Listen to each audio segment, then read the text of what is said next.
Individuals, हम में से हर व्यक्ति इंडिविजुअल्स हैं। हम में से हर व्यक्ति बहुत शानदार काम कर सकते हैं, लेकिन तभी कर पाएंगे जब हम मिलकर के काम करेंगे। हमारी एक दूसरे के साथ में मिलने से जो क्षमताएं हैं वो बहुत ज्यादा बढ़ जाती है। हम अपने लक्ष्यों को आसानी से हासिल कर पाएंगे। एक दूसरे को मोटिवेट करके हम असंभव से असंभव काम को आसान कर पाएंगे। जब हम साउथ पोल जीतने वालों की बात करते हैं, साउथ पोल यानी धरती के दो पोल है, नॉर्थ पोल साउथ पोल। और ये जो नॉर्थ पोल यानी एकदम ऊपर का और साउथ पोल एकदम नीचे जो अंटार्कटिका का जो क्षेत्र है, उसको वहां पे पहुंच पाना असंभव सा था।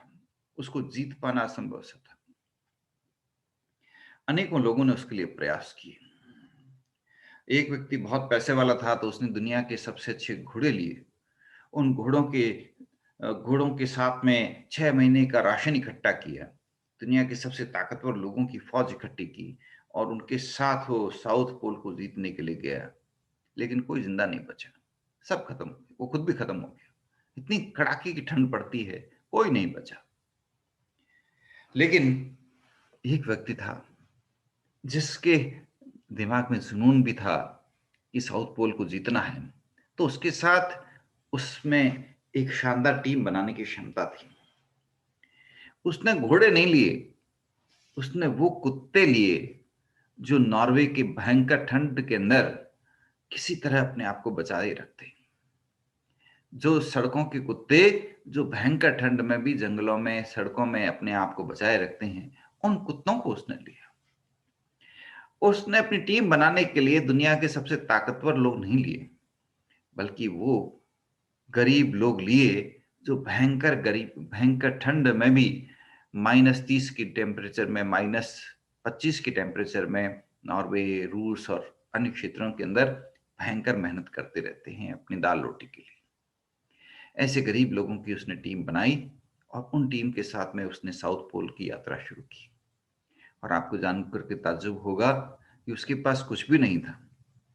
ना उसके पास 6 महीने का राशन था, ना कुछ और। लेकिन फिर भी उसने साउथ पोल को फतह कर लिया।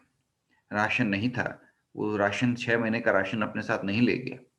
लेकिन जिन लोगों को अपने साथ ले गया, उन सबको उसने कह करके ये बोला कि हम साउथ पोल विजिट करेंगे, फतह करेंगे और जो मिलेगा खाएंगे, क्योंकि वहां हमारे पसंद का भोजन नहीं मिलने वाला। हमें जमीन में बर्फ के नीचे जो मिल गया वो हम खाएंगे और अपने आप को बचाएंगे। और वो लोग वाकई सलामत रहे, जिंदा रहे और साउथ पोल को विजिट करके, साउथ पोल को फतह करके वापस सही सलामत वापस आ गए। तो टीम बिल्डिंग की ये जो क्षमताएं हैं, यही आपको एक शानदार एंटरप्रेन्योर बनाती है। यही आपको एक शानदार उद्यमी बनाती है। यही आपको एक शानदार लीडर बनाती है। आपको क्या बनना है? आपको अगर लीडर वाकई शानदार, एक शानदार लीडर बनना है, एक शानदार ऑर्गेनाइजेशन खड़ा करना है, एक शानदार काम करना है, तो इस टीम बिल्डिंग की आदत को अपने अंदर डाल लीजिए। अपने आप को बदल डालिए। और टीम बिल्डिंग के लिए जो बातें हैं, जिन लोगों ने शानदार टीम बनाई है, जो लोग टीम बिल्डिंग के अंदर एक्सपर्ट रहे हैं, उनकी कहानियां पढ़ें, उनके किस्से पढ़ें, उनकी यस सर। बायोग्राफीज पढ़ें, उनकी ऑटोबायोग्राफीज पढ़ें, उनसे प्रेरणा लें और देखें कि क्या बातें थी जिसके कारण वो व्यक्ति इतने शानदार टीम बिल्डर बन पाए।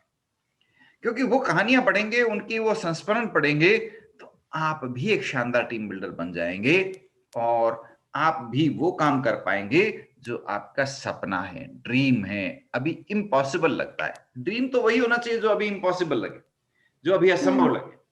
लेकिन यस जो सर। आज असंभव है उसे आप वाकई में आसान बना पाए, तब मजा है, तब आपकी क्षमता की चुनौती है।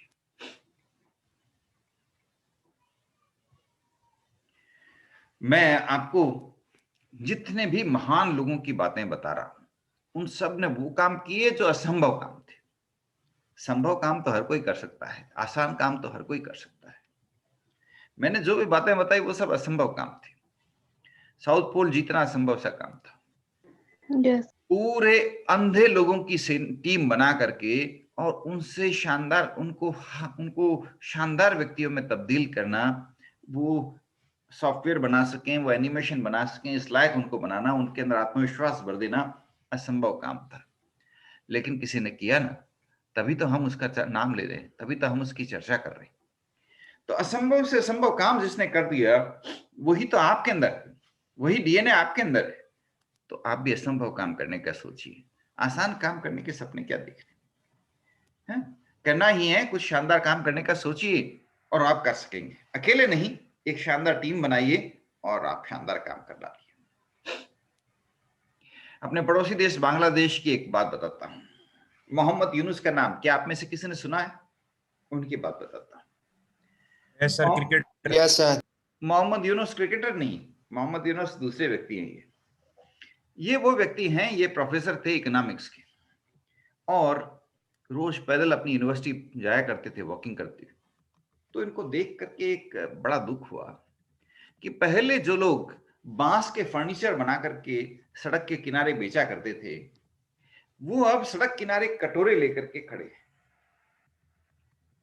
पहले जो लोग बांस के फर्नीचर बना करके, बांस का सामान बना करके सड़क किनारे बेचा करते थे, वो लोग अब कटोरे लेकर के सड़क किनारे खड़े। तो उनसे रहा नहीं गया। उन्होंने उस कटोरे वाले से पूछ लिया कि भाई तुम पहले तो बांस के फर्नीचर बनाते थे, यहां बेचते थे, और अब कटोरे लेकर के खड़े हो गए। बोले क्या करें साहब, बांस खरीदने के लिए भी तो पैसे चाहिए, टका चाहिए, टका हमारे पास नहीं है टका। तो कि कितने टके चाहिए? पास में रहा बैंक, उधार दिला ले लो। बोले उधार देते नहीं है वो लोग ऐसे। तो कि चलो बात करती। तो उस गरीब बच्चे को, भिखारी को लेकर के वो बैंक के पास, मैनेजर के पास गए। बोले भैया इसको थोड़ा 500 1000 टका दे दो ना उधार, तो ये बांस वांस खरीद करके फर्नीचर बेच देगा, तो इसका काम भी हो जाएगा और तुम बैंक वालों की असली जो पर्पस है वो अचीव हो जाएगा। तो बैंक मैनेजर ने उसको मना कर दिया। बोले हम तो उसको लोन देते हैं जिसके पास कोई गारंटी हो, कोई बहुत पैसा हो, कोई बैकग्राउंड हो, जिसके पास ऑलरेडी बहुत संपत्ति हो। गरीब को पैसा देंगे डूब जाएगा। तो वो जो प्रोफेसर थे बड़े उदास हुए। तो उन्होंने अपनी जो सेविंग थी उसमें से 1000 टका निकाला और उस भिखारी को दिया कि ये लो 1000 टका, तुम अब भीख मांगना बंद करो, बांस लेके आओ, इससे फर्नीचर बनाओ और बेचो। उसने कहा ठीक है। उसने शुरू किया। उसके कुछ और साथियों ने भी सुना कि यार ये तो अच्छी बात है। उन्होंने भी अपना भीख मांगना बंद किया, 1000 टका उधार लिया, बांस खरीदा, बांस के फर्नीचर बनाए और फिर बेचना शुरू कर दिया। ऐसे करके 47 लोगों ने ये काम, 47 लोगों ने उनसे रुपए उधार लिए। तो अब प्रोफेसर साहब बैंकर बन गए। 47 लोगों को उधार दिया, सबको 1000 टका। लेकिन मजे की बात ये कि जिसको उन्होंने 1000 टका उधार दिया, उसमें से एक एक व्यक्ति ने उनको पैसा वापस लौटाया। बोला आपके कहने से हमने अपना काम शुरू किया, जो कमाई हुई उसमें से अपना दाल रोटी पेट भरा और जो रुपए बचे वो आपको वापस लौटा रहे। तो एक एक व्यक्ति ने अपना पैसा वापस लौटाया। वो प्रोफेसर साहब ने साइड में ये काम शुरू कर दिया अपना कि वो जो गरीब लोग होते थे उनको छोटे छोटे लोन वो देते थे, 1000 टका का, 500 टका का लोन देते और उनका ग्रुप बनाते और वो लोग मिल करके उनको कहते कि ग्रुप में रह करके काम करो, ग्रुप में मिल के काम करो और कमाओ, जब इनकम हो जाए तो मुझे वापस लौटा दो। लेकिन काम मिलके करो, अकेले मत करो, टीम में करो, ग्रुप में मिल करके काम करो। आपको ताज्जुब होगा ये जान करके कि उन मोहम्मद यूनुस जैसे के प्रयासों से बांग्लादेश में 2.5 लाख भिखारी एंटरप्रेन्योर बन गए। कितने? 2.5 लाख भिखारी एंटरप्रेन्योर बन गए, उद्यमी बन गए। उन्होंने भीख मांगना छोड़ दिया। और ये जो मोहम्मद यूनुस जी थे, जो छोटा छोटा लोन उनको देते थे, उन्होंने एक तरह की बैंक ही शुरू कर दी जिसका नाम रखा ग्रामीण बैंक, यानी वो बैंक जो गांव के लोगों के लिए बिल्कुल छोटे छोटे अमाउंट पे लोन देती थी और ग्रुप बना करके, समूह बना करके लोग देती थी। लोग मिलकर के काम करते थे और मिलकर के पैसा कमाते थे और पूरा पैसा वापस लौटाते थे। एक पैसा नहीं डूबता था। आप बैंकों के पास जाएंगे, बैंकों की सबसे बड़ी समस्या क्या है? एनपीए। जिसको लोन देते हैं वो लोन लेके भाग जाता है। कोई नीरव मोदी बन जाता है, कोई विजय माल्या बन जाता है।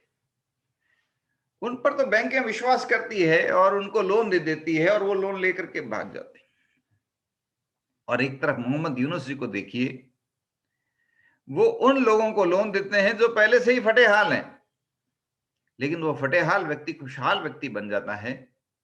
वो लोन का एक एक पैसा भी वापस चुका देता है और इस प्रकार उनके यहाँ एनपीए नहीं है। उनकी बैंक में एनपीए नहीं है, लेकिन वो बैंक हैं जो करोड़पतियों को ही लोन देती हैं। उन बैंकों में एनपीए की भरमार है, दुनिया भर का एनपीए है। समझते हैं ना एनपीए को आप? Yes sir. हाँ, एनपीए यानी non performing non performing asset. क्या होता है कि जिसको लोन दिया 90 दिन से ज्यादा, हाँ, वो चुका नहीं पाया। यस और आप देखिए मोहम्मद यूनुस को, जिसको जिसको लोन दिया उसने चुकाया, जिस जिस व्यक्ति को उधार दिया उसने चुकाया। अब आप में से किसी का ऑडियो चालू है, खुद बोलिए क्या बोलना चाहते हैं, नहीं तो ऑडियो बंद कर दें।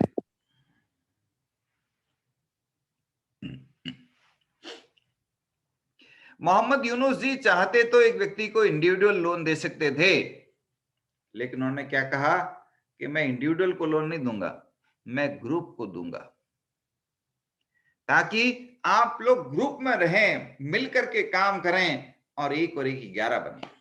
कितनी बड़ी बात है, कितनी बड़ी बात है। मैंने आपको कहा था कि बीकानेर की 100 वर्ष पुरानी, 150 साल पुरानी परंपराओं को खोजें। टीम बिल्डिंग के नया फॉर्मूले आपको मिलेंगे जो आपको आज की पुस्तकों में नहीं मिल पाएंगे। एक एक परिवार में एक साथ 40 लोग, 20 लोग, 25 लोग रहा करते थे। चाचा, ताऊ, भतीजे सब मिलके रहते थे। यस लेकिन सबसे बड़ी बात क्या थी कि उनमें टीम बिल्डिंग के अनेकों फॉर्मूले थे। सारे पुरुष एक साथ भोजन करते थे, थाली नहीं होती थी, थाल होता था, इतना बड़ा थाल, बड़ा सारा, उसमें सब लोग एक साथ भोजन इकट्ठा करके भोजन करते थे, मिल करके भोजन करते थे। जितना भोजन होता था उसमें मिल करके आपस में बांट करके भोजन करते थे। कोई भूखा नहीं रहता था, लेकिन अन्न का एक दाना भी वेस्ट नहीं करते थे। उनके थाल में एक चावल का दाना लास्ट में नहीं बचता था, सारा खत्म करते। अब आप कहते हैं मुझे भिंडी पसंद नहीं है, दूसरा कहता मुझे मटर पसंद नहीं है, भले नहीं पसंद हो, वो लोग जब मिल करके भोजन करते, आप भिंडी मत खाओ कोई बात नहीं, सब लोग मिल करके इस तरह खाना खाते कि अन्न का एक दाना भी वेस्ट नहीं करते। कोई व्यक्ति ज्यादा क्षमता रखता, कोई व्यक्ति कम क्षमता रखता, लेकिन सब लोग मिल करके चलते तो कोई भूखा नहीं रहता था। है ना टीम बिल्डिंग वाली बात। सब लोग मिलकर के एक दूसरे के सम्मान करके परिवार में सब मिलकर के रहते थे, तो एक परिवार परिवार की तरह होता था, बड़ा खुशहाल होता था। और मोहल्ला, मोहल्ले को बोलते थे गुवाड़। गुवाड़ में भाईपा था। भाईपा मतलब हर गुवाड़ का हर व्यक्ति एक दूसरे का भाई, एक दूसरे के सुख दुख में साथ देने वाला होता था। मिल करके गोठ करते थे, मिल करके सामूहिक गोठ, यानी एक साथ मिलकर के भोजन करते थे, एक साथ मिलकर के पिकनिक मनाते थे, एक साथ मिलकर खुशियां मनाते थे। और कभी भी किसी के यहाँ मरना होता तो सब लोग भाई की तरह एक दूसरे के साथ उसके कंधे से कंधा मिला करके उसके साथ रहते थे। पूरे गुहाड़ एक साथ एकजुट होती थी, बंधा होता था। जो भी बात कह दी वो फाइनल है, मिल करके। अगर कोई प्रोग्राम 5 बजे होना है तो शार्प 5 बजे ही होगा, 1 मिनट लेट नहीं होगा, 1 मिनट पहले नहीं होगा। बंधे का सिस्टम। आप देखिए कमाल की बातें हैं, कहां मिलेगी ऐसी बातें आपको। हर परिवार स्किल ट्रेनिंग का सेंटर था। अगर कोई व्यक्ति सोनार था तो सोनार मतलब एक बड़ा साइंटिस्ट था, गोल्ड का साइंटिस्ट। वो एंटरप्रेन्योर भी था, वो ट्रेनर भी था।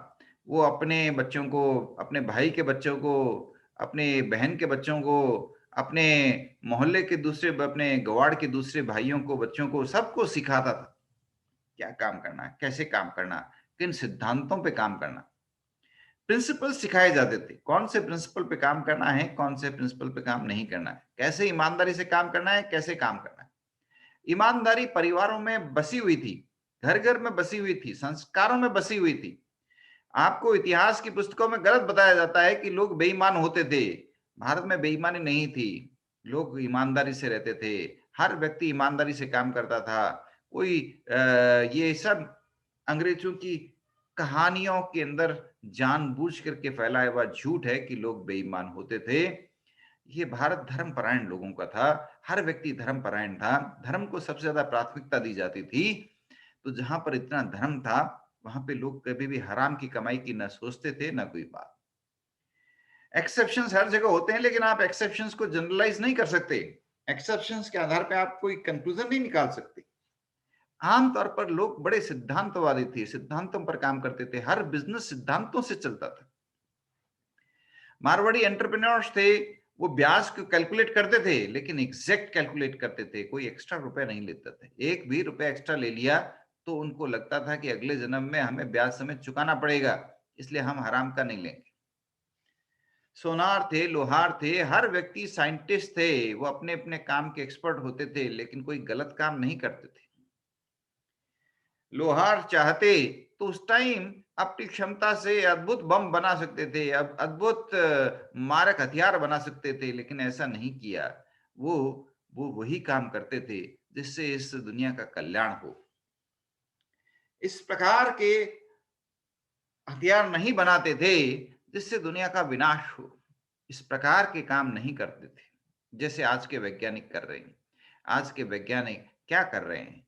कोई कोविड-19 के जैसे खतरनाक बायो वेपन बना रहे हैं, कोई इतने खतरनाक बॉम्ब बना रहे हैं कि पूरी दुनिया को खत्म कर सके, कोई इतने खतरनाक वॉर इक्विपमेंट्स बना रहे हैं, वॉर बॉम्बर्स बना रहे हैं, जिससे पूरी दुनिया को तबाह किया जा सकता है।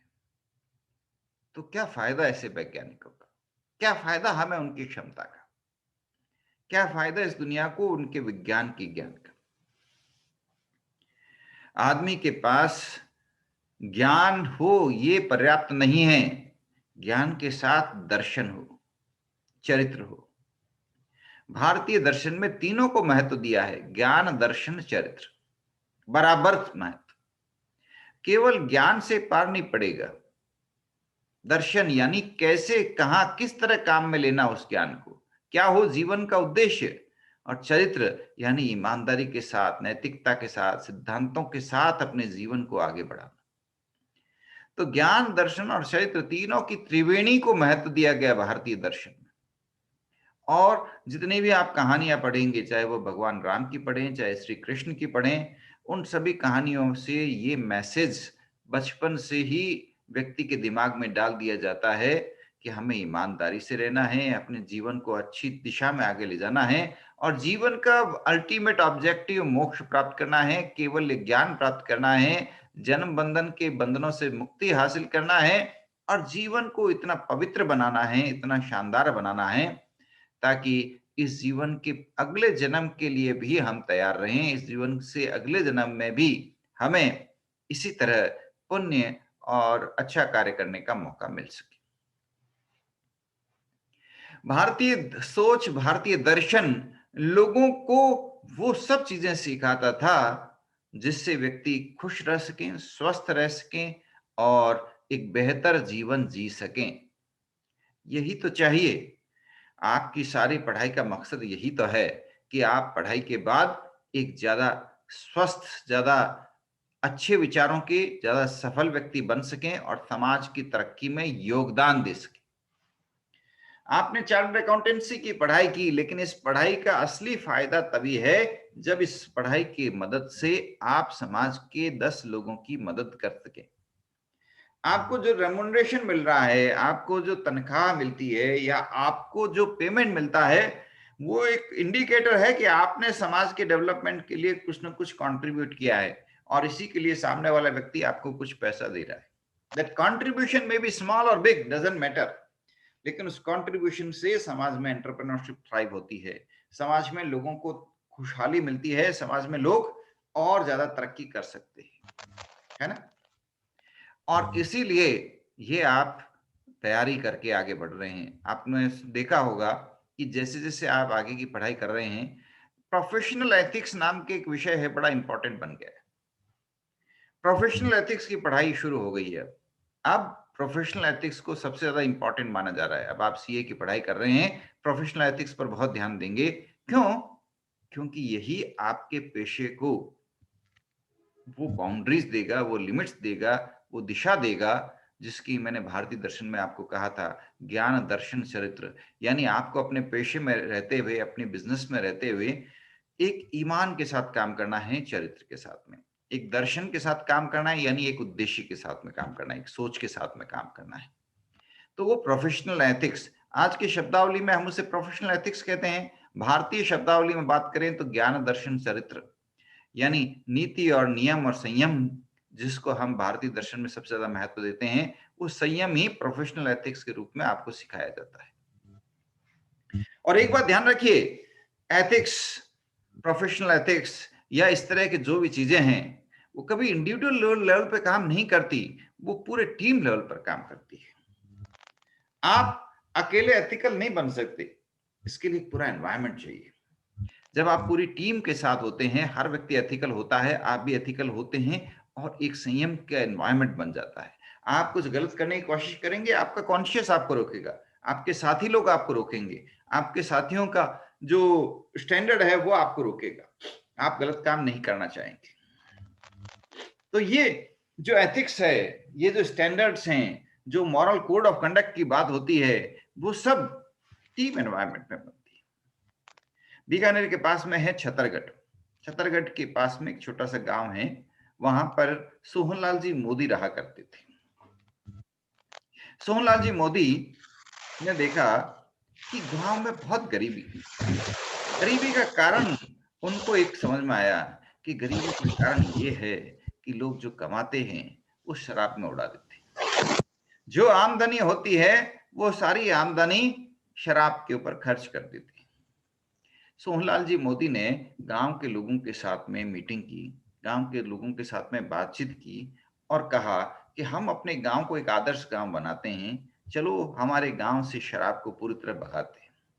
गांव के सब लोग तैयार हो गए, सब लोगों ने मिल करके पूरी तरह से शराबबंदी लागू कर दी।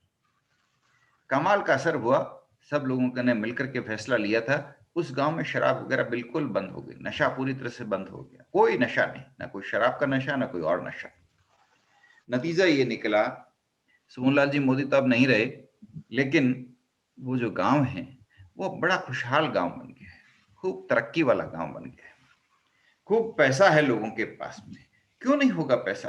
क्योंकि वो उस पैसे को जिसको वो शराब पर उड़ा दिया करते थे, उस पैसे को वो अब अपने बच्चों की शिक्षा के ऊपर खर्च कर रहे हैं, अपने परिवार की तरक्की के ऊपर खर्च कर रहे हैं। ये बात है टीम वर्क की। और गांव के लोगों ने मिलकर के फैसला किया, इसलिए सब लोग उसको, उस फैसले का सम्मान करते हैं। कभी किसी व्यक्ति की इच्छा भी हो जाती है शराब पीने की, तो भी वो उस इच्छा को रोक लेता है, क्योंकि उसे पता है अगर वो शराब पिएगा, दूसरे लोगों को देख लेंगे गांव के लोग, तो उसको गांव से बाहर निकाल देंगे। भय बिन प्रीत न होत होए, भय के बिना प्रीति नहीं होती। आप देखिए, ये जो टीम का एनवायरनमेंट है, इसके कारण गांव के लोगों का भी भला हुआ, गांव के लोगों ने अच्छे कल्चर को डेवलप किया। और टीम में ये दोनों बातें जरूरी है, आप मोटिवेट भी करिए तो कुछ बाउंड्री भी बनाइए, कुछ लिमिट भी बनाइए, कुछ बंधन भी रखिए कि भाई इससे बाहर नहीं काम करना, इस लिमिट को क्रॉस नहीं करना, दिस इज आवर लिमिट। और ये जब टीम में होता है तो ये संभव हो पाता है।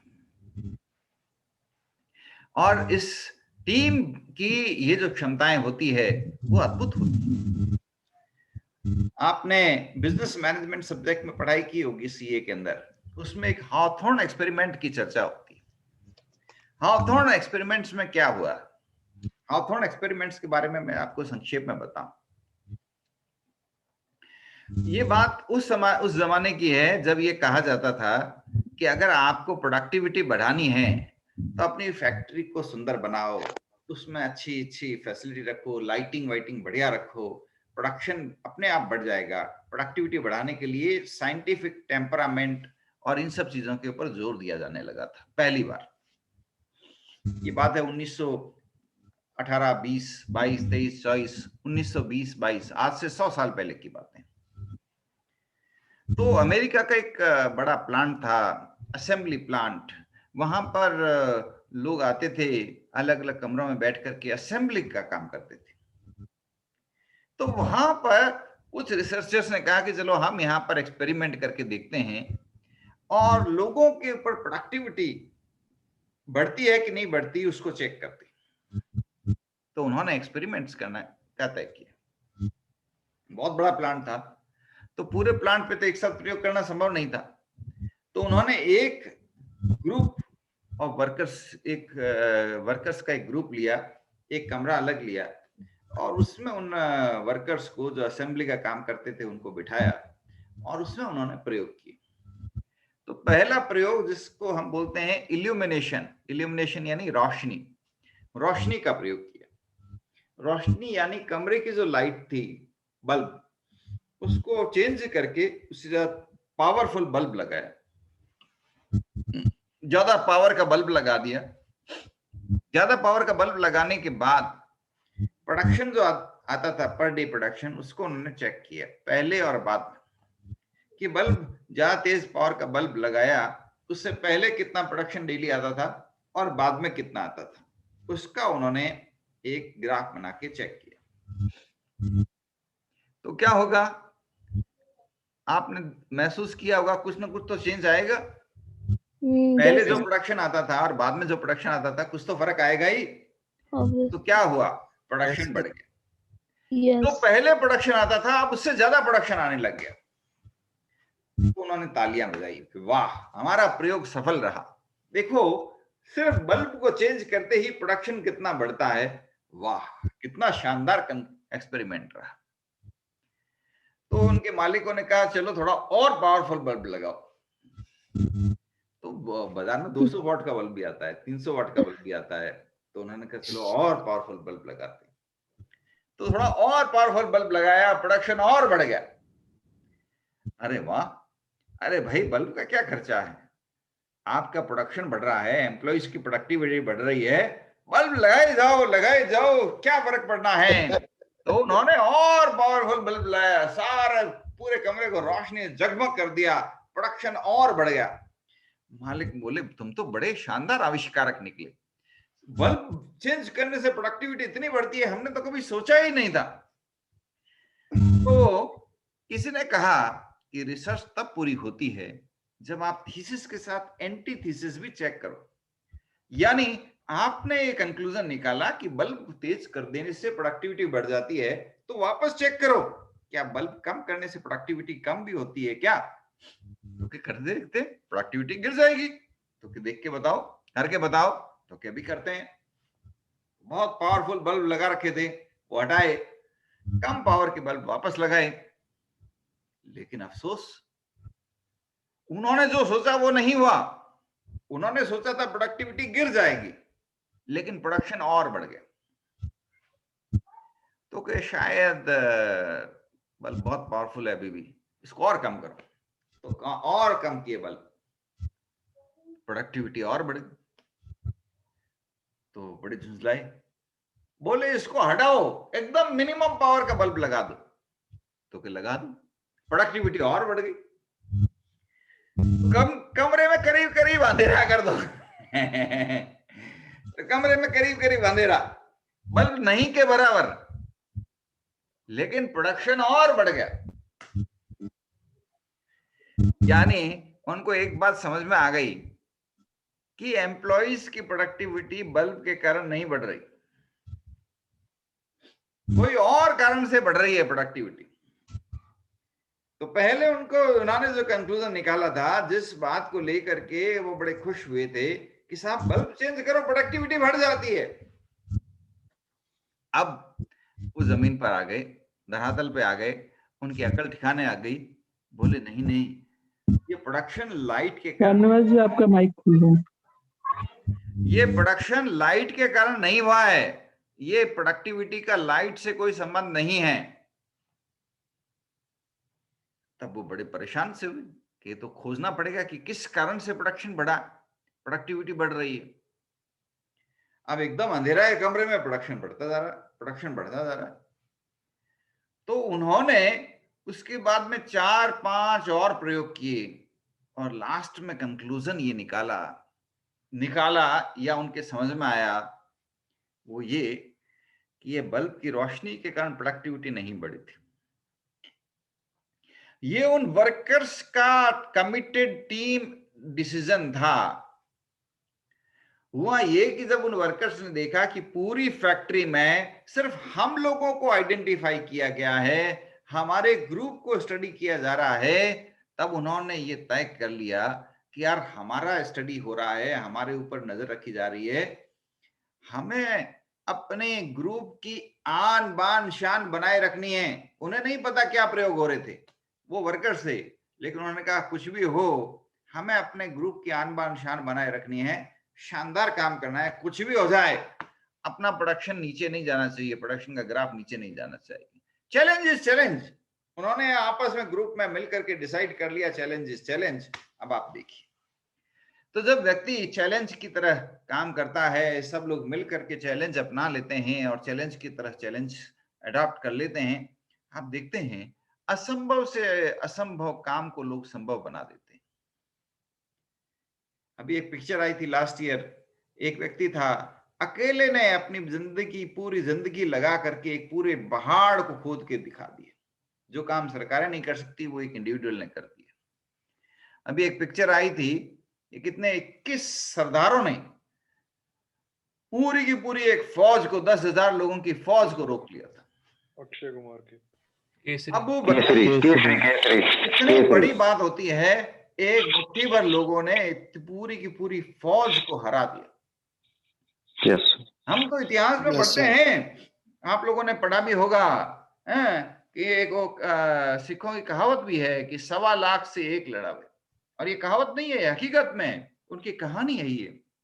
उन लोगों ने मिल करके एक एक व्यक्ति ने 1.25 लाख लोगों से लड़ाई की, 1.25 लाख लोगों से एक व्यक्ति लड़ा। तो जब बात आन बान की आती है, बात कमिटमेंट की आती है, बात डिसीजन की आती है, बात टीम बिल्डिंग की आती है, बात मिलकर के डिसीजन लेने की होती है, yes this is what we have to do, तो टीम में जबरदस्त ताकत होती है, कमिटमेंट में जबरदस्त ताकत होती है, लोग अपनी आन पर आ जाते हैं, लोग अपने अपने बात पे आ जाते हैं, तो वो कुछ भी कर सकते हैं। तो दिस कैन गिव ट्रेमेंडस पावर, और इसी से ऑर्गेनाइजेशन की जबरदस्त क्षमताएं बनती है, ऑर्गेनाइजेशंस आउटस्टैंडिंग बन जाते हैं। ऑर्गेनाइजेशंस क्या होते हैं, समूह क्या होता है, यानी वो लोग जो एक साथ मिल करके एक जुनून के साथ, एक उद्देश्य के साथ, एक मकसद के साथ, एक लक्ष्य के लिए एक दूसरे के कॉपरेशन के साथ, एक दूसरे के कॉपरेशन में मिल करके टीम की तरह काम करते हैं और उस लक्ष्य को हासिल करके दिखाते हैं।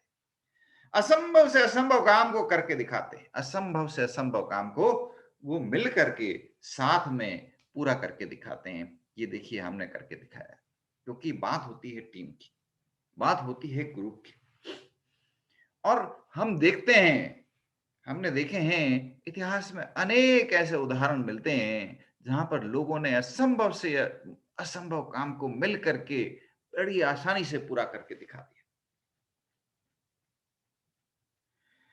तो टीम के लिए जरूरी है कॉम्प्लीमेंट्री स्किल्स। आजकल जितनी भी कंपनियां हैं, इन्फोसिस टेक्नोलॉजीज की बात करें, इन्फोसिस टेक्नोलॉजीज करीब 60 देशों के एम्प्लॉइज से मिलकर बना है। उनका प्रयास ये रहता है इस कंपनी का कि करीब 50-60 कंट्रीज के लोग हमारे यहाँ काम कर रहे हैं, अलग अलग नेशनलिटी के लोग काम कर रहे हैं। आप इन्फोसिस के ट्रेनिंग हेडक्वार्टर मैसूर में है या बैंगलोर ऑफिस में है, तो आप देखेंगे कि पूरे भारत के लोग हैं। वो चाहते तो सिर्फ कर्नाटक के एम्प्लॉइज ले सकते थे, लेकिन पूरे भारत के लोग हैं ताकि कॉम्प्लीमेंट्री स्किल्स बने। अलग अलग कंट्रीज के लोग मिलेंगे आपको ताकि कॉम्प्लीमेंट्री स्किल्स बने। अमेरिका की यूनिवर्सिटीज का बड़ा नाम है एमबीए में, हार्वर्ड का और दूसरी यूनिवर्सिटीज का, बैप्सन कॉलेज का। क्यों नाम है? क्योंकि उन्होंने एक मल्टी कल्चरल एनवायरनमेंट बनाया है। मल्टी कल्चरल एनवायरनमेंट, अलग अलग कंट्रीज के स्टूडेंट्स होते हैं, कॉम्प्लीमेंट्री स्किल डेवलप करते हैं। क्लास के अंदर वो डेली ग्रुप प्रोजेक्ट्स देते हैं, इंडिविजुअल प्रोजेक्ट्स नहीं देते, ग्रुप प्रोजेक्ट्स। ये 8 लोगों का ग्रुप है, ये 8 लोगों का ग्रुप ये काम करेगा। और ये 8 लोग कैसे? सारे भारतीय लोग नहीं।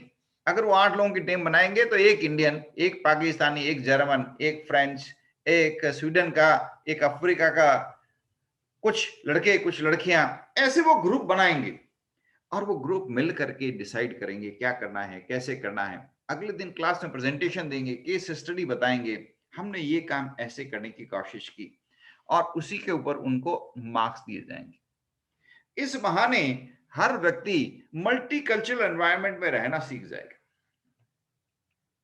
भारतीय लोगों को तो बचपन से मल्टीकल्चरल एनवायरनमेंट की ट्रेनिंग मिल जाती है, लेकिन बाकी कंट्रीज में ऐसा नहीं है। वहां पे मल्टीकल्चरल ट्रेनिंग लेने के लिए उनको हार्वर्ड आना पड़ता है, तभी उनको मल्टीकल्चरल ट्रेनिंग मिलती है, नहीं तो थोड़ी मिलती है उनको कहाँ मल्टीकल्चरल एनवायरनमेंट पता। भारत में तो मल्टीकल्चरलिज्म हर जगह है, हर शहर में है, हर शहर के अंदर है मल्टीकल्चरलिज्म। अलग अलग भाषाएं, आप किसी भी शहर में जाएंगे आपको कम से कम 10-15 भाषाएं बोलने वाले लोग मिल जाएंगे। जैसे बीकानेर शहर की बात करें तो बीकानेर के अंदर आपको केरल समाज भी मिल जाएगा, पंजाबी समाज भी मिल जाएगा, सिंधी समाज भी मिल जाएगा, आपको बंगाली समाज भी मिल जाएगा, उड़ीसा के समाज भी मिल जाएगा। हर समाज अपने अपनी कल्चरल, अपनी अपनी बैकग्राउंड के साथ में है, अपने अपने फेस्टिवल्स ऑर्गेनाइज करते हैं, पूरे एक दूसरे के साथ में कॉपरेट भी करते हैं, मिल करके रहते हैं, मिल करके काम करते हैं, और हर व्यक्ति एक दूसरे के साथ में पूरे रेस्पेक्टफुली पेश आता है। That is multicultural society. ये ट्रेनिंग भारत में बचपन से विद्यार्थियों को मिल जाती है, पारिवारिक माहौल में मिल जाती है, सोसाइटी में मिल जाती है, और इसके बड़े फायदे मिलते हैं क्योंकि हम लोग डाइवर्सिटी को एक्सेप्ट करने लग जाते हैं, हम लोग डाइवर्सिटी को रेस्पेक्ट करने लग जाते हैं, हम लोग दूसरों की जो कल्चर है, दूसरों की जो बैकग्राउंड है, उसको हम रेस्पेक्ट करने लग जाते हैं। तो इसीलिए आप किसी पारसी को भी देखते हैं, उसकी कल्चरल बैकग्राउंड को देखते हैं, उसकी रिचुअल्स को देखते हैं, आप उसको भी बड़े आदर के साथ, बड़े रिस्पेक्ट के साथ एक्सेप्ट करते हैं। आपको पता होगा कि पारसियों में जब किसी की डेथ हो जाती है तो बॉडी को कील, चील, कौवों, गिद्धों को फेंक दी जाती है। गिद्ध लोग खाते हैं और परिवार के लोग खुश होते हैं कि देखिए इसकी बॉडी काम आ रही है। गिद्ध वगैरह नहीं मिलते तो समुद्र में जो मगरमच्छ हैं, जो दूसरे हिंसक पशु हैं, उनके आगे बॉडी डाल दी जाती है और वो उसको खाते हैं। एकदम अलग व्यवस्थाएं हैं हिंदुओं की व्यवस्थाओं से, मुसलमानों की व्यवस्थाओं से। पारसी लोगों की ये व्यवस्थाएं एकदम अलग हैं, लेकिन आप उनकी इन व्यवस्थाओं का भी पूरा रिस्पेक्ट करते हैं, उनकी इन व्यवस्थाओं को भी बड़ी इज्जत देते हैं, उनको बड़े आदर के साथ स्वीकार करते हैं कि ठीक है, आप अपनी इन परंपराओं को अडॉप्ट करिए, हम अपनी परंपराएं निभा रहे हैं, आप अपनी परंपराएं निभाइए, और उनकी परंपराओं को बड़ी इज्जत देते हैं, बड़ी सम्मान देते हैं। ये है टॉलरेंस, और ये टॉलरेंस नहीं होगा तब तक टीम नहीं बन पाएगी। आपको पता है कि पारसी लोगों को जब ईरान से भगा दिया गया तब वो बेचारे अपना जमीन, अपना सब कुछ छोड़ करके भारत आए, और जब वो भारत आए तो भारत के लोगों ने उनको इतना सम्मान दिया, इतना रिस्पेक्ट दिया कि वो परमानेंटली भारत के हो गए। और ये जितने भी टाटा हैं और ये वाडिया हैं, ये गोदरेज हैं, ये सब पारसी लोग हैं, और ये लोग भारत में, इन लोगों ने इतनी तरक्की की।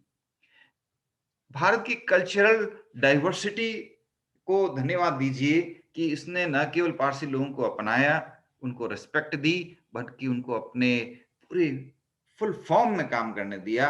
उनकी कल्चरल डाइवर्सिटी को उन्होंने रिस्पेक्ट भी दिया। और देखिए नतीजा ये कि पारसी लोगों ने बहुत तरक्की की भारत में आकर के, और भारत की प्रगति में भी योगदान दिया, और खुद भी बहुत नाम कमाया, खुद भी बहुत तरक्की की।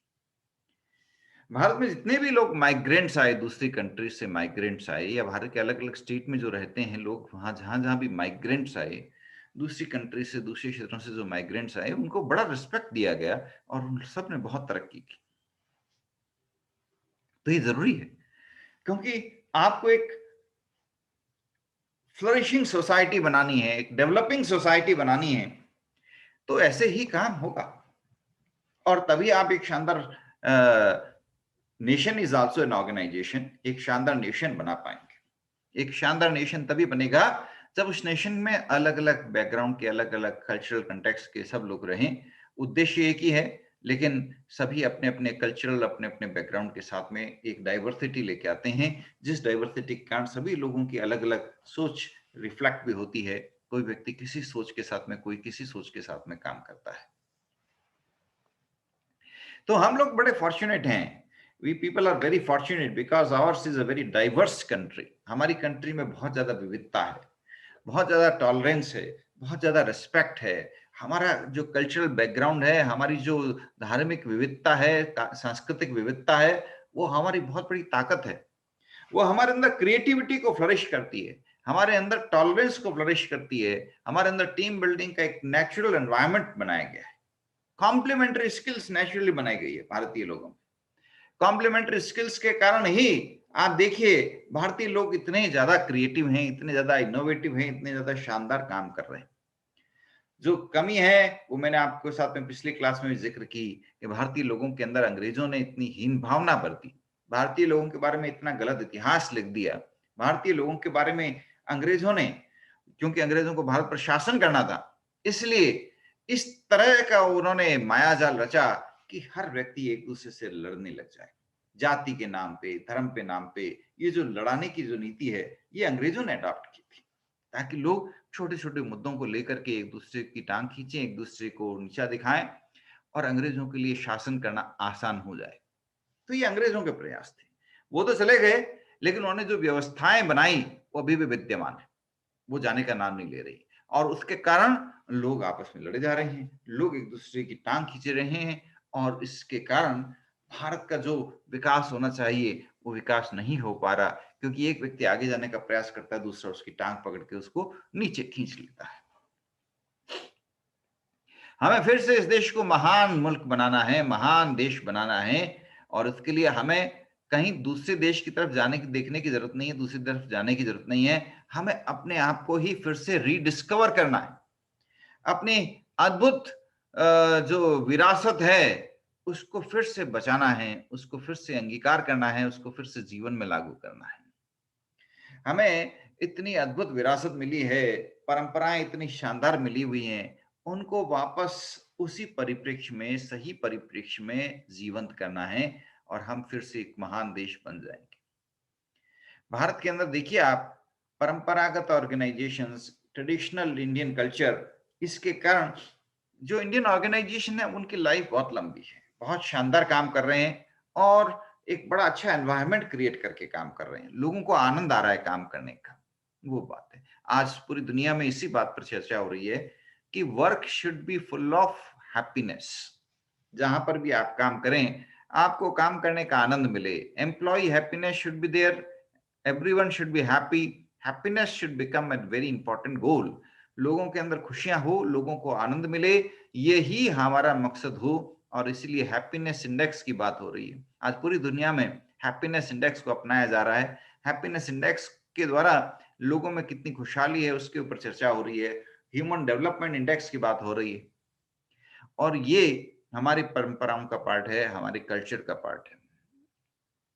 हमने जिक्र की थी अपनी पिछली क्लासेस में भी, इन बातों पर चर्चा की थी कि हम बीकानेर जैसे शहरों को हम देखते हैं तो यहाँ की सांस्कृतिक धरोहर ऐसी है जो लोगों को खुशियां बांट रही है, लोगों को खुश रहने का बहाना दे रही है। हर गुहाड़ के अंदर कोई न कोई कल्चरल सिंबल है, कल्चरल प्रतीक है, कल्चरल फेस्टिवल्स हैं। कहीं पर किसी गवाड़ के अंदर गोठ का कोई प्रचलन है, किसी गवाड़ के अंदर लोगों के एक साथ मिलकर के भोजन करने का कोई सिस्टम बनाया हुआ है, किसी गवाड़ में लोगों ने कोई छोटा मोटा फेस्टिवल आयोजित करते हैं, हर साल आयोजन करते हैं। किसी गवाड़ में अब जैसे ढड्डों का चौक है, वहां पे गणगौर निकाली जाती है।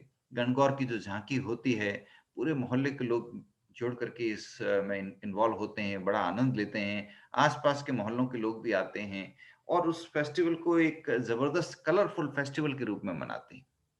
तो कितनी शानदार परंपराएं यहाँ पर हैं, अद्भुत परंपराएं हैं जो अगर सलामत रह सके तो हमारी अगली पीढ़ी के लिए बहुत बड़ी मिसाल है। हालांकि कोरोना पीरियड के अंदर अब उन परंपराओं को बचाए रखना भी बहुत मुश्किल काम है, बहुत बड़ी चुनौती है। तो मैं आप सबसे निवेदन करना चाहता हूं कि आप Indian culture, Indian heritage, Indian values, Indian rituals और जो भारत की परंपराएं हैं, ट्रेडिशंस हैं, इतिहास है, इसको भी बचाने का काम साथ में करें। आप अपने फील्ड में तो महारथी बने ही बने, आप अपने फील्ड में आउटस्टैंडिंग काम करें ही करें, लेकिन आपके फील्ड के द्वारा आप इस प्रकार से एंटरप्रेन्योर्स को एनकरेज करें कि वो एंटरप्रेन्योर्स भारत की कल्चर, भारत की हेरिटेज, भारत की परंपराओं को बचाए और उनको आगे बढ़ाए, उनको आगे अगली पीढ़ी तक सही सलामत आगे पहुंचाएं। आपको कभी समय मिले तो एक बार बीकानेर के जो आर्काइव्स म्यूजियम है उसको जरूर देख के आए। आर्काइव्स म्यूजियम करनी स्टेडियम के पास में है। कभी भी वहां जाएं, 10 से 4 के बीच में कभी भी जाएं, उस म्यूजियम को देखें और उस म्यूजियम को देख करके आपको गर्व का आभास होगा कि हमारे देश में 300 साल पहले, 400 साल पहले इतनी समृद्ध व्यवस्थाएं थी। आंखों से देखने से एक आनंद मिलता है। आप लोग अकाउंटिंग फील्ड के हैं, आपको बड़ी खुशी मिलेगी, वहां पर 400 साल पुराने बही खाते आपको नजर आएंगे। 400 साल पहले भारत के राजा लोग किस प्रकार बही खाते मेंटेन किया करते थे, वो आप वहां देखेंगे। तो आपको अपने फील्ड को उससे कनेक्ट करने में सुविधा मिलेगी, कनेक्ट करके आनंद मिलेगा।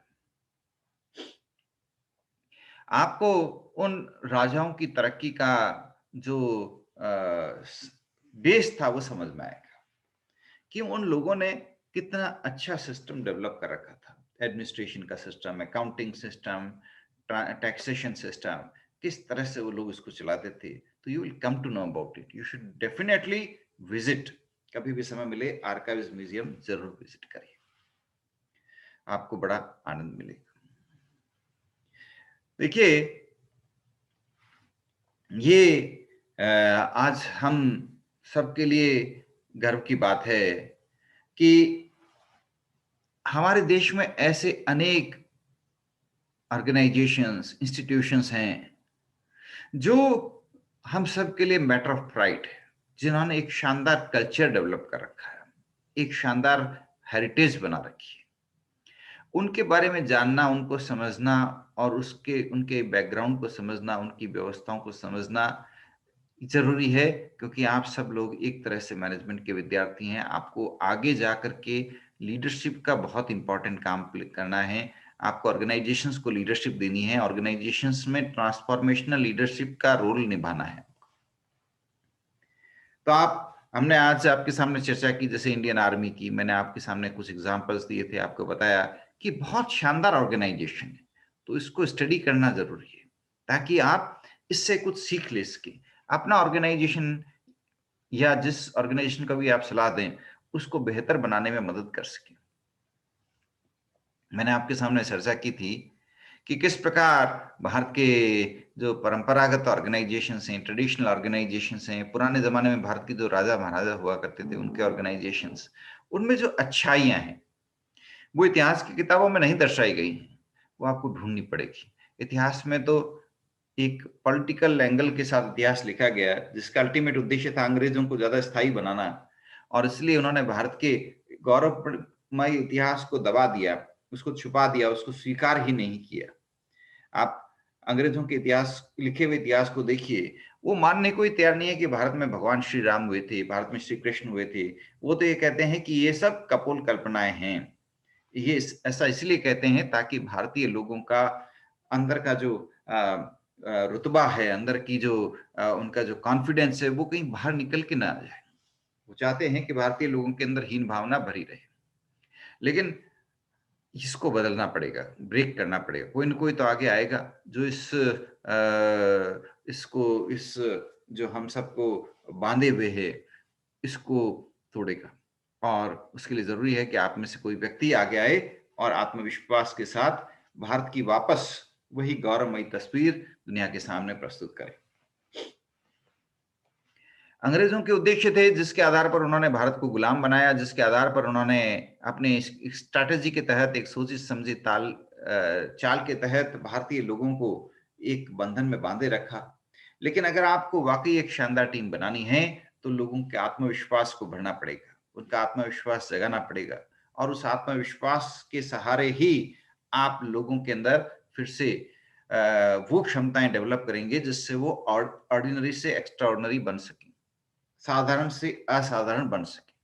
आपके टीम के हर व्यक्ति असाधारण बनेंगे तभी आपकी टीम शानदार काम करेगी, और वो असाधारण टीम के एनवायरनमेंट से बन सकते हैं, जिससे आपकी टीम का कलेक्टिव आउटपुट पॉजिटिव साइनर्जी के इंपैक्ट से बहुत शानदार आउटपुट हो और आप अपने लक्ष्यों को हासिल कर सकें।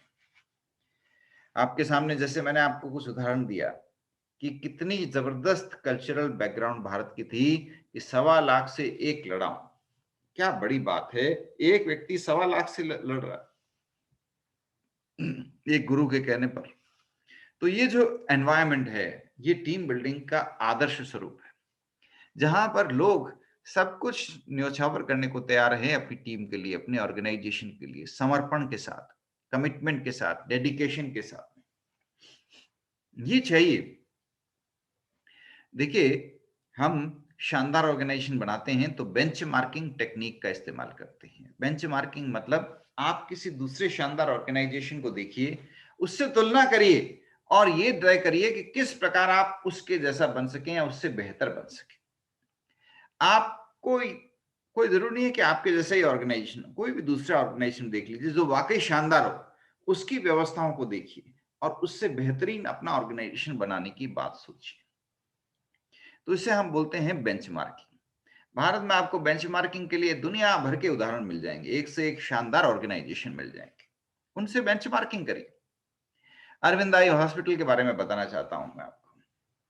दक्षिण भारत में स्थित यह हॉस्पिटल कमाल का हॉस्पिटल, केवल आंखों का हॉस्पिटल है, लेकिन वर्ल्ड रिकॉर्ड है, दुनिया में सबसे ज्यादा पेशेंट्स इस एक हॉस्पिटल के पास आते हैं। आंखों के सबसे ज्यादा मरीज इस एक हॉस्पिटल के पास आते हैं। और इस हॉस्पिटल की सबसे बड़ी विशेषता यह है कि ये पेशेंट्स को साफ कहती है कि भाई तुम्हारे क्षमता हो तो तुम्हें हमें भुगतान दो, नहीं क्षमता हो तो पेमेंट मत करो। यानी तुम चाहो तो फ्री में ट्रीटमेंट कराओ, तुम अफोर्ड कर सको तो पे करो, नहीं तो मत करो। और आप देखेंगे, ताज्जुब करेंगे कि इस हॉस्पिटल के पास लाखों पेशेंट्स हर साल फ्री में ट्रीटमेंट करके ले जाते हैं। ट्रीटमेंट भी और हॉस्पिटैलिटी भी। ये हॉस्पिटल में उन मरीजों का इलाज, उनका रहना ठहरना, खाना पीना, उनके परिवार के लोगों का रहना खाना पीना सब कुछ फ्री ऑफ कॉस्ट कर दिया जाता है। अगर आप अफोर्ड कर सकते हैं तो पेमेंट करें, नहीं अफोर्ड कर सकते ना पेमेंट करें। लेकिन सबसे बड़ी बात यह है कि ये हॉस्पिटल इतनी जबरदस्त सर्विस स्पिरिट से काम करती है। यहाँ के हर डॉक्टर, हर नर्सिंग स्टाफ इतने कमिटमेंट से, इतने जोश के साथ काम करते हैं, इतने सर्विस स्पिरिट से काम करते हैं कि इस हॉस्पिटल का बड़ा नाम है। इस हॉस्पिटल का लोग नाम बड़े इज्जत से लेते हैं, ये बहुत अच्छा हॉस्पिटल है। वो सबसे बड़ी बात है। यानी आप एक शानदार टीम बनाते हैं, आपके हर एम्प्लॉय आपका ही रिफ्लेक्शन बन जाता है। इस हॉस्पिटल को जिस डॉक्टर ने स्टार्ट किया था, अरविंद हॉस्पिटल को, तो जिस जोश और जिस जुनून के साथ वो डॉक्टर्स अपनी सेवाएं देते हैं, जितने कमिटमेंट से वो डॉक्टर अपनी सेवाएं देते हैं, उसी कमिटमेंट, उसी जोश से बाकी हर एम्प्लॉय मरीजों के साथ में पेश आता है। तो ये हुई टीम स्पिरिट की बात। और इसका नतीजा क्या, मैंने आपको बताया कि हॉस्पिटल दुनिया के सबसे ज्यादा बड़े हॉस्पिटल में माना जाता है, आंखों के हॉस्पिटल के सेक्टर में, और हमें इस पे गर्व करना चाहिए, हमें इससे बेंचमार्किंग करनी चाहिए कि हम इससे भी बेहतर काम करेंगे। अभी आप लोग क्योंकि सीए की पढ़ाई कर रहे हैं, चार्टर्ड अकाउंटेंसी की पढ़ाई कर रहे हैं, तो आप लोगों की कुछ प्रायोरिटीज होनी चाहिए, बिल्कुल साफ और स्पष्ट प्रायोरिटी। क्या प्रायोरिटीज होनी चाहिए कि आज अभी से आप जो काम कर रहे हैं उसको 10 गुना बेहतर करना है। और वो 10 गुना बेहतर कब होगा? वो 10 गुना बेहतर तब होगा जब आप उसके लिए एक टीम बनाएंगे, एक ग्रुप बनाएंगे, उसमें कमिटमेंट्स लेंगे, उसमें बंधा बनाएंगे, उसमें नॉर्म्स बनाएंगे, स्टैंडर्ड्स बनाएंगे, उसमें कमिटमेंट्स लेंगे, उसमें जिसको अपन कहते हैं सौगन खाऊं, कि आप सौगन खा लेंगे कि हम डिले नहीं करेंगे, देर से लापरवाही नहीं करेंगे, देरी से काम नहीं करेंगे, जो टाइम तय करेंगे एग्जैक्ट उतने बजे काम करेंगे, अपना अपना जो रोल हम तय करेंगे उस रोल को पूरी तरह ईमानदारी से परफॉर्म करेंगे। सौगन खाऊं, वो सौगन खाऊं वाला काम कर लेंगे तो क्या होगा? बंदा हो जाएगा, आपकी टीम एनवायरनमेंट शुरू हो जाएगा, आपके अंदर टीम जो है वो एक काम करना शुरू करेगी। जो काम आप आज कर रहे हैं उसको शानदार काम करिए, शानदार रूप में करिए, वो आपकी आदत का पार्ट बन जाएगा। और ये परफेक्शन की आदत जो है आपकी ऑलरेडी है आप में, वो और इंप्रूव होती जाएगी। और जब आप Yes, sir. इसी आदत को आगे कंपनियों में नौकरी में जाएंगे, एक आदत आपके साथ वहां भी जाएगी, तो जिस कंपनी में भी आप काम करेंगे उस कंपनी को चमन कर देंगे, उस कंपनी को ट्रांसफॉर्म कर देंगे। तो ये जो आदत है, ये आपके डीएनए में जो छुपी हुई आदत है उसको बाहर निकालना है, उसको अपने व्यवहार में लाना है, उसको डेली एक्शन में लाना है, और आपकी इस आदत से आपका भी डेवलपमेंट होगा, आपके ऑर्गेनाइजेशन का भी डेवलपमेंट होगा, और कहीं पर भी आप जाएंगे तो आपके नाम से पहले आपकी खुशबू पहुंच जाएगी। बीकानेर के एक राजेंद्र सेठिया जी हैं। राजेंद्र सेठिया जी आरएएस अधिकारी हैं, बहुत उच्च पदाधिकारी हैं, लेकिन बिरले हैं, दूसरों से अलग है। दूसरों से अलग इसलिए है कि वो आम आरएएस अधिकारियों से एकदम अलग है। वो एक पैसा रिश्वत का नहीं खाते, एक पैसा रिश्वत का नहीं लेंगे, 100% ईमानदार, कमिटेड, डेडिकेटेड आदमी है। एक पैसा हराम का नहीं लेंगे, किसी को भी परेशान नहीं करेंगे, और जो अपना काम है पूरी ईमानदारी से करेंगे, डेडिकेशन से काम करेंगे। आज का काम कल, ये नहीं, कल का काम आज करने वाला काम करेंगे। तो मैंने कहा ना, दूसरे अधिकारियों से अलग है। तो जब उनका गवर्नमेंट ऑफ राजस्थान ट्रांसफर करती है तो पहले ही उनके नाम की खुशबू फैल जाती है। कई लोग उदास हो जाते हैं, कई लोग खुश हो जाते हैं। कुछ वर्ष पहले उनका बीकानेर तबादला हुआ। बीकानेर में जिला उद्योग अधिकारी बनकर के आए, डीआईसी के डायरेक्टर बनकर के आए, डीआईसी यानी डिस्ट्रिक्ट इंडस्ट्री सेंटर, उसके वो डायरेक्टर बन के आए। तो जब वो बीकानेर आने वाले थे तो उससे पहले ही खबर आ गई कि राजेंद्र सेठिया जी आ रहे हैं। अब कुछ लोग बड़े उदास, बड़े मायूस, अब क्या करें, क्योंकि अब ऊपर की इनकम बिल्कुल बंद, अब घपलेबाजी सब बंद, अब आज का काम आज करना पड़ेगा, किसी को चक्कर कटवा नहीं पाएंगे। कुछ लोग खुश हुए भी कि वाह, कुछ परेशान, कुछ खुश। तो जहां जहां आप जाएंगे वहां आपसे पहले आपकी खुशबू पहुंच जाएगी, और उससे आपको पता नहीं फायदा मिले ना मिले, उस ऑर्गेनाइजेशन में फर्क पड़ेगा ही पड़ेगा।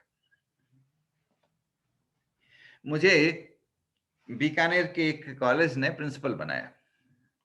अब मैं जब उस कॉलेज में प्रिंसिपल बन के गया तो पहले ही दिन विद्यार्थियों ने मेरा बहिष्कार किया, क्योंकि उन तक मेरी खुशबू पहुंच गई थी। उन्होंने बायकॉट बायकॉट के नारे लगाए, धरना दिया, मुझे बाहर कॉलेज में घुसने नहीं देंगे, ये नहीं करने देंगे। मैंने कहा भाई बात क्या है? बोले हम जैसे हैं हम तो वैसे ही रहेंगे। बिल्कुल वैसे ही रहिए, लेकिन ऐसे थोड़ी कहने की बात होती है, ऐसे थोड़ी होता है। मैंने देखा स्पोर्ट्स जहां पर बच्चे खेलते थे वहां पे शराब की बोतलों की ढिग लगे हुए, वहां पे लोग जुए खेल रहे हैं, स्पोर्ट्स का एनवायरनमेंट ही नहीं है, साफ सफाई है नहीं, दीवारों पर पिचकारियां ही पिचकारियां हैं। किसकी? पान के पीक की। दूसरे लोग बर्दाश्त कर लेते हैं, मैं नहीं करने वाला था। मैंने कहा नहीं, ये नहीं चलेगा, ये सब हटेगा। बच्चों के कल्चरल डेवलपमेंट के लिए कोई व्यवस्था ही नहीं थी। मैंने कहा आप लोग,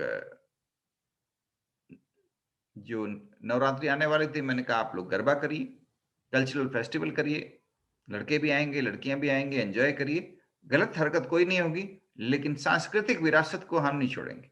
जो हमारी सभ्यता सांस्कृतिक व्यवस्थाएं हैं उनको हम अपनाए रखेंगे। और 3 महीने में तो पूरी कॉलेज बदल गई। वो लड़का जिसने मेरा सबसे ज्यादा विरोध किया, मेरे हाय हाय के नारे लगाए, वो 3 महीने बाद में मेरे को बोला, सर मैं तो बहुत धन्यवाद देना चाहता हूं, आप हमारे कॉलेज में प्रिंसिपल बन के आ गए। पहले तो मेरे लिए सबसे ज्यादा हाय हाय के नारे लगा रहा था, वो बोला मैं आपको धन्यवाद देना चाहता हूं, आप हमारे कॉलेज में प्रिंसिपल बन करके आ गए। मैंने सीएस का सेंटर चालू करवाया, प्रोफेशनल कोर्सेज के चालू करवाए। मैंने कहा खाली बीकॉम नहीं होगा, आप लोग प्रोफेशनल पढ़ाई करिए, प्रोफेशनल कोर्सेज चालू करिए।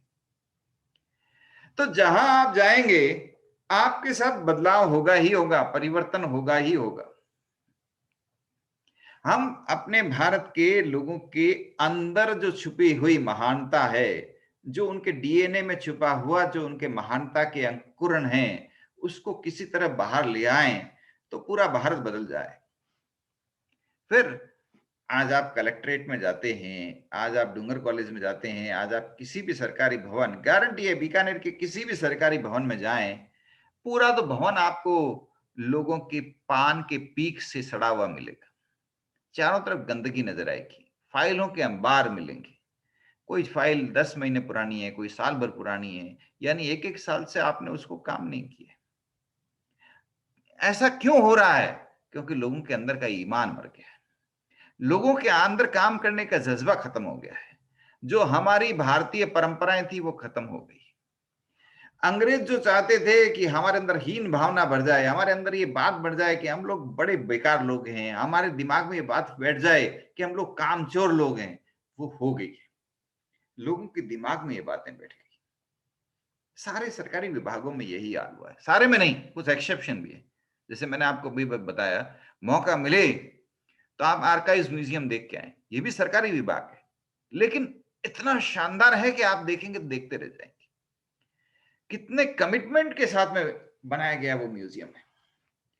महेंद्र खड़कावत जो वहां के अधिकारी हैं, वो चाहते तो वो भी अपने घर पे बैठ के आराम कर सकते थे, वो चाहते तो वो भी दूसरे सरकारी अधिकारियों की तरह कामचोर बन जाते, रिश्वतखोर बन जाते, हरामजादे बन जाते, कुछ खाना नहीं, कुछ करना नहीं, खाली तनख्वाह आई मेरे पॉकेट में, ऊपर के रुपए आए मेरी पॉकेट में, दूसरों का काम रोको, काम तभी करूंगा जब मेरे को रुपए मिलेंगे, एक्स्ट्रा ब्राइब मिलेगी, तब मैं फाइल पे साइन करूंगा। ऐसा हो रहा है भारत में, है ना? लेकिन वो ऐसे नहीं, वो ऐसे नहीं है, वो पूरे परफेक्शन के साथ में काम करते हैं। तो आप देखिए उनका काम, देखिए उनका काम, देखिए आर्काइव्स म्यूजियम देखिए, कितना शानदार म्यूजियम, एक बार देखिए। जब वो ये काम कर सकते हैं तो बाकी अधिकारी नहीं कर सकते क्या? सब कर सकते हैं, हर व्यक्ति वैसा काम कर सकता है, लेकिन करते नहीं।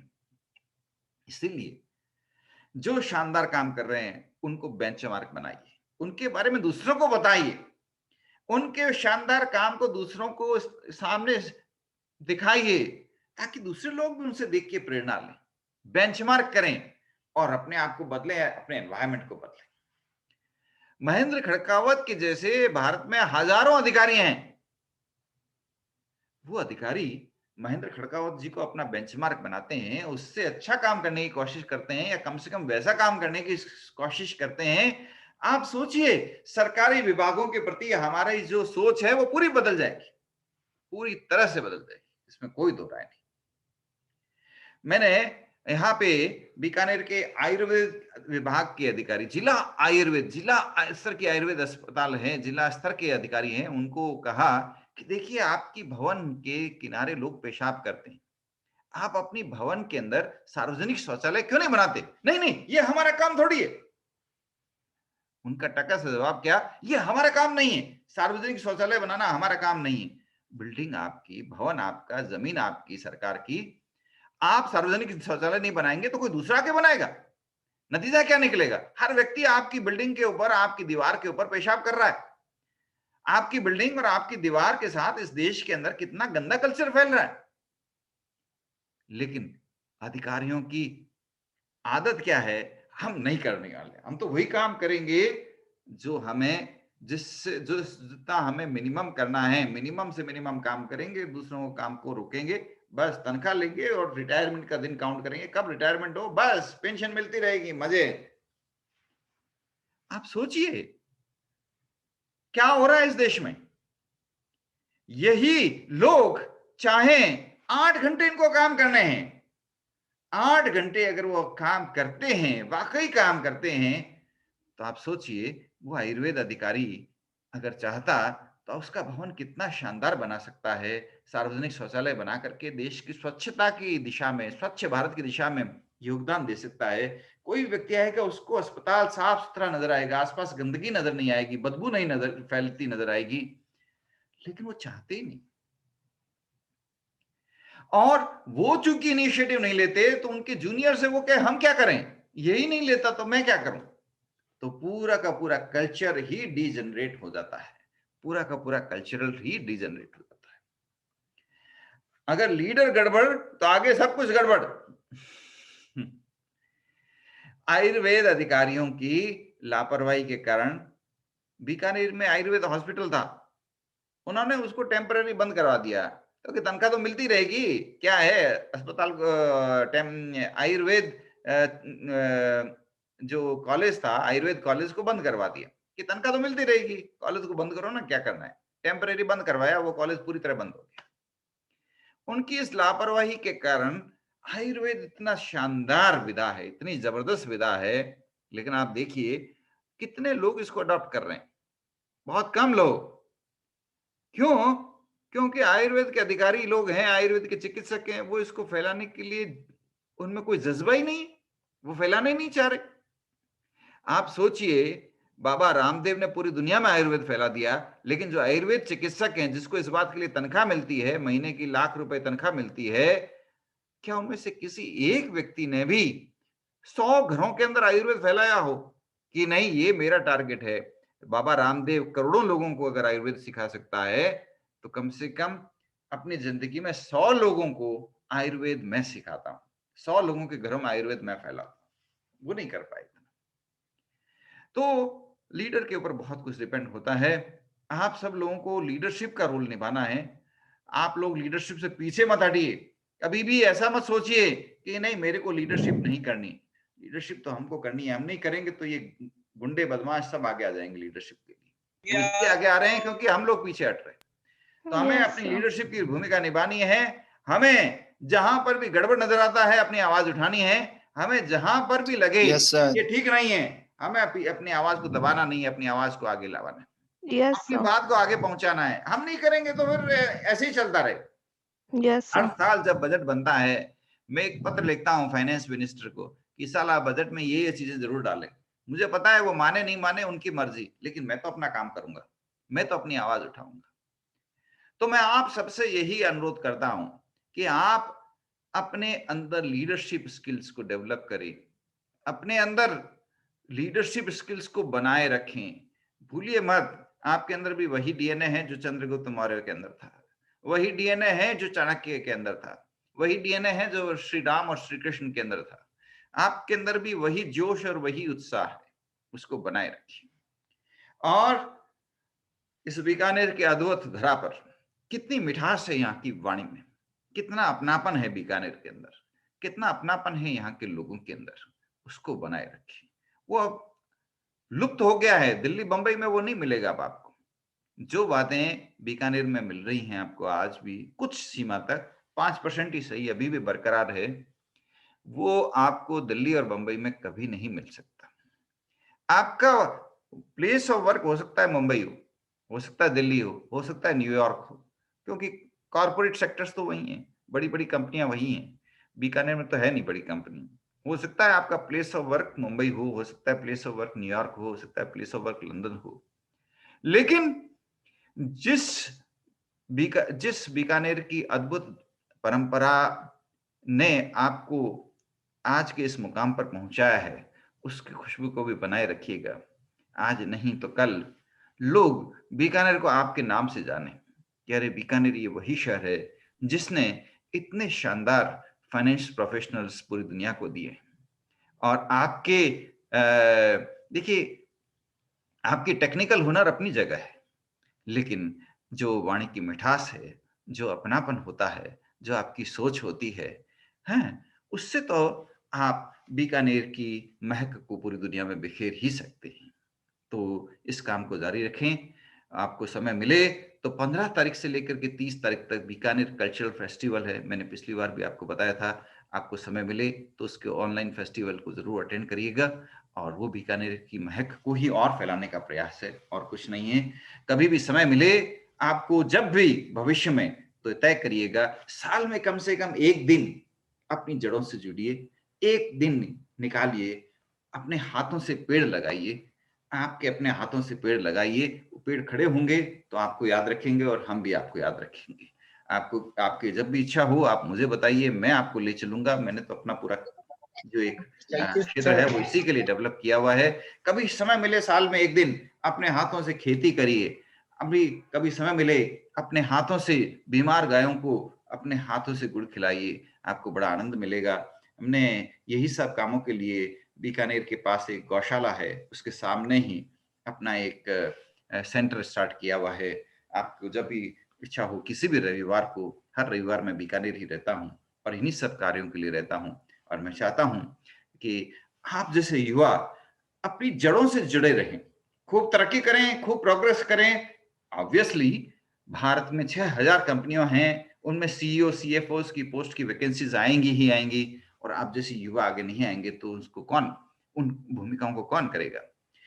आप हर क्षेत्र में आगे बढ़ें, कॉर्पोरेट सेक्टर में खूब तरक्की करें, अंग्रेजी भाषा भी सीखें, लेकिन अपनी जड़ें, अपनी भाषा, अपनी संस्कृति, हिंदी हमारी जो भाषा है, मातृभाषा है, उसको, राजस्थानी को, इनको डेवलप करने के लिए भी अपना अपना योगदान देवें, ताकि हम आर्थिक तरक्की भी करें, लेकिन हमारी जो आध्यात्मिक विरासत है, बीकानेर तो आध्यात्मिक भूमि है, ये जो हमारी आध्यात्मिक विरासत है इसको भी बनाए रखें, इसको बचाए रखें और अपने जीवन में उस सारी आर्थिक तरक्की को हासिल करने के बाद भी आप अपने अंदर तटस्थ भाव को भी बनाए रखें, अपने अंदर एक ऐसा भाव भी बनाए रखें जिसको श्री कृष्ण कहते थे समदर्शी, स्थित प्रज्ञ। अपने अंदर की स्थित प्रज्ञ को भी बनाए रखें, खूब तरक्की करें, लेकिन फिर भी अपने अंदर के स्थित प्रज्ञ के सहारे इसी जीवन में आप अपने मोक्ष को भी प्राप्त करें, क्योंकि जीवन और जीवन से परे ये सोच सिर्फ हम भारतीय लोग ही सोच सकते हैं। आप लोग खूब तरक्की करें। एक बार फिर आप सब लोग मेरे साथ में 2 लाइनें गा लें, 1 लाइन ही गा लें। हम होंगे कामयाब, हम होंगे कामयाब, हम होंगे कामयाब,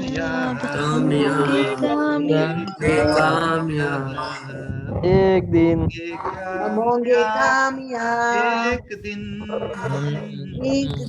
मन दिन में मन में है विश्वास, पूरा है विश्वास, होंगे कामयाब एक दिन। एक तरक्की दिन। करें आप लोग, वो प्रोग्रेस करें, लेकिन जमीन से thank you Thank you, sir. sir. Thank you, sir. so much sir, thank you so much sir। Thank you, sir. Thank you, sir. Karsak Karti, sir. Thank you, sir. आपका भी बहुत बहुत धन्यवाद।